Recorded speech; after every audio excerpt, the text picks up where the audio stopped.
పూర్వ జాతీయ అధ్యక్షులు కేంద్ర ప్రభుత్వంలో రక్షణ శాఖ మంత్రి గౌరవనీయులైనటువంటి సీనియర్ నాయకులైనటువంటి శ్రీ రాజ్నాథ్ సింగ్ గారిని ఈ విశాలమైనటువంటి సభను ఉద్దేశించి ప్రసంగించాల్సిందిగా నేను ప్రార్థిస్తున్నాను.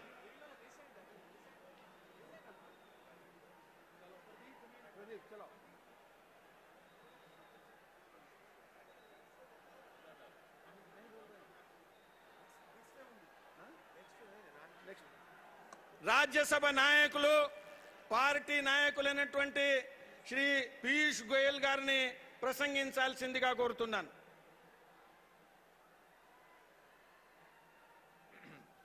भारत माता की, भारत माता की।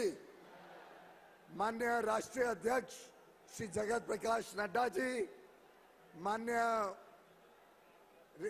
रक्षा मंत्री श्री राजनाथ सिंह जी, माननीय गृह मंत्री श्री अमित शाह जी, माननीय श्री नितिन गडकरी जी, हमारे प्रदेश के अध्यक्ष श्री संजय बंडी गारू जी और सभी मंच पर विराजमान नेतागण, तेलंगाना के आए हुए सभी मुख्यमंत्री और इतनी विराट संख्या में इतने ऐतिहासिक सभा में उपस्थित तेलंगाना के सभी भाइयों बहनों को मैं प्रणाम करता हूं, साधुवाद करता हूं कि आपने आज केटीआर को एक जवाब देने वाली संख्या में, एक बहुत मुंह तोड़ जवाब देने के लिए इतनी बड़ी संख्या में आज आप सब उपस्थित हुए हैं।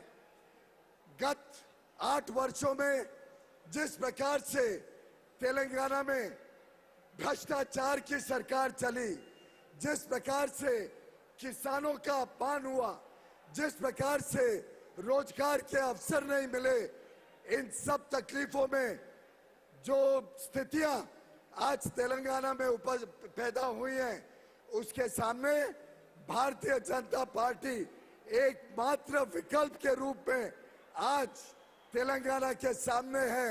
और मेरा विश्वास है, हम सभी का विश्वास है कि माननीय प्रधानमंत्री नरेंद्र मोदी जी के नेतृत्व में, उनके मार्गदर्शन में, उनके दिखाए हुए रास्ते पर तेलंगाना में भी अब भारतीय जनता पार्टी की एक बहुत ही कर्तृत्ववान सरकार, एक ऐसी सरकार जो इस प्रदेश में विकास करेगी, एक ऐसी सरकार जो बिना भेदभाव के हर वर्ग का चिंता करते हुए प्रदेश को तेज गति से आगे लेके जाएगी। युवाओं का सम्मान होगा, किसानों के उत्पादन का सम्मान होगा, किसानों को एक अच्छा भविष्य मिलेगा। शिक्षा, स्वास्थ्य, जितने विकास के कार्य प्रधानमंत्री मोदी जी ने देश के कोने कोने तक पहुंचाए हैं, जिससे तेलंगाना वंचित रहा है, उसको पूरा करने का काम अब भारतीय जनता पार्टी की सरकार तेलंगाना में करने आ रही है। जैसा माननीय अमित शाह जी ने कहा, योगी आदित्यनाथ जी ने कहा, अब तेलंगाना के पास एक ही पर्याय है, भारतीय जनता पार्टी की सरकार। अब तेलंगाना ने मन बना लिया है, जनता ने पूरी तरीके से मन बना लिया है। अब बदलाव की आंधी तेलंगाना में गांव-गांव में देखने को मिलती है। हमारे सभी भारतीय जनता पार्टी के जो कार्यकर्ता हैं, उनका जो उत्साह है, जो गांव-गांव में जो दृश्य देखने को मिल रहा है, वो स्पष्ट दिखाता है कि अब तेलंगाना में लोग त्रस्त हो गए, दुखी हो गए।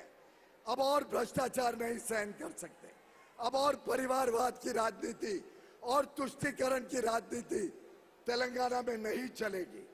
लोगों को एक अच्छी सरकार चाहिए, लोगों को एक विकास से प्रेरित सरकार चाहिए, लोगों को बिना भेदभाव के हर वर्ग तक विकास पहुंचे ऐसी सरकार चाहिए, लोगों को भ्रष्टाचार मुक्त सरकार चाहिए। और मैं समझता हूं जिस प्रकार से माननीय प्रधानमंत्री नरेंद्र मोदी जी ने देश की सोच बदली, देश में आर्थिक विकास पहुंचाया, देश के कोने कोने तक, चाहे वो बिजली हो, चाहे वो मुफ्त में अनाज हो, चाहे वो शौचालय हो, चाहे वो कुकिंग गैस का कनेक्शन हो, जिस प्रकार से स्वास्थ्य सेवाएं मुफ्त में हर गरीब को मिली, इन सब गरीब कल्याण के कामों को देखते हुए अब तेलंगाना की जनता भी चाहती है कि यहाँ भी मोदी जी के दिखाए हुए रास्ते पे एक अच्छी सरकार आए। तेलंगाना की जनता भी चाहती है कि मोदी जी के नेतृत्व में जो विकास पूरे देश में हो रहा है, जिस प्रकार से पूरे विश्व में भारत की आवाज बुलंद हो रही है, ऐसी सरकार अब तेलंगाना भी लोगों को चाहिए। और मेरा मानना है कि जिस प्रकार से तेलंगाना के लोगों का उत्साह गत 3-4 चुनावों में देखने को मिला, जिस प्रकार से हमारे पूर्व वित्त मंत्री को पूरी सरकार ने कोशिश की हराने की, पूरी तेलंगाना की सरकार जोर लगा गई कि इनको किसी तरीके से हराया जाए, लेकिन प्रधानमंत्री मोदी जी के पार्टी के साथ, प्रधानमंत्री मोदी जी के दिखाए हुए रास्ते पर चलने के लिए जो तेलंगाना ने जो आज अपना मन बना लिया है, उसको देखते हुए जिस प्रकार से आपने चुन के भेजा हमारे छोटे भाई को, मैं समझता हूं वो एक ट्रेलर था। जिस प्रकार से आपने हैदराबाद की म्युनिसिपैलिटी में 50 सीटें भारतीय जनता पार्टी को दी, एक ऐतिहासिक बढ़त, 4 से बढ़कर सीधा 50 सीटों की बढ़त की। ये सब देखते हुए तेलंगाना में आज केटीआर चिंतित है, दुखी है, डरे हुए हैं। उनको दिख रहा है कि उनकी सरकार हाथ से जा रही है, उनको दिख रहा है कि बदलाव की आंधी आ रही है। आज स्पष्ट होते जा रहा है कि पूरे देश और विदेश में जो डंका भारतीय जनता पार्टी की सरकारों का है, जिस प्रकार से प्रगति पूरे देश में पहुंच रही है। अब आप दृश्य देखिए मंच का, कितने सारे राज्यों में भारतीय जनता पार्टी की सरकार जनता की सेवा में जुटी हुई है, अच्छा काम कर रही है। किस प्रकार से पूरे देश में आज लोगों का विश्वास भारतीय जनता पार्टी के साथ पूरी तरीके से जुड़ा है। ऐसी परिस्थिति में तेलंगाना में भी बदलाव होना स्वाभाविक है और बदलाव के साथ साथ युवाओं को अवसर मिलेगा, नए रोजगार के अवसर आएंगे। जैसे यहाँ पे टेक्नोलॉजी सेक्टर बड़ी तेज गति से पहले बढ़त होती थी, जैसे यहाँ पे फार्मा का इतना बड़ा स्कोप है, जैसे यहाँ पे स्टार्टअप की दुनिया इतना बेहतरीन काम कर रही है।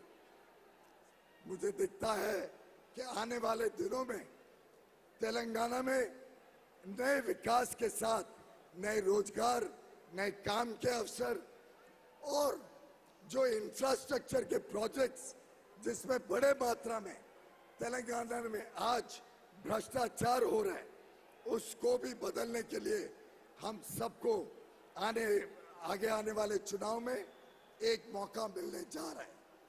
तेलंगाना में एक एक प्रोजेक्ट को जब हम देखते हैं, कहाँ 40,000 का प्रोजेक्ट सीधा 1,30,000 करोड़ का हो जाता है। 40,000 करोड़ और 1,30,000 करोड़, बाकी पैसा कहाँ जाता है, किसकी जेब में जाता है, कौन है जो ये भ्रष्टाचार कर रहा है? इसका जवाब केसीआर को देना पड़ेगा, इसका जवाब केटीआर को देना पड़ेगा, इसका जवाब तेलंगाना के एक एक मंत्री, एक एक विधायक को हमें जनता को देना पड़ेगा। और आखिर ये कब तक सिलसिला चलेगा? कब तक फार्म हाउस से तेलंगाना की सरकार चलेगी? कब तक तेलंगाना के लोग भ्रष्टाचार को सहन करते रहेंगे? कब तक यहाँ के किसान परेशान रहेंगे? कब तक यहाँ की महिलाओं को, यहाँ के बच्चों को सुरक्षा नहीं मिलेगी?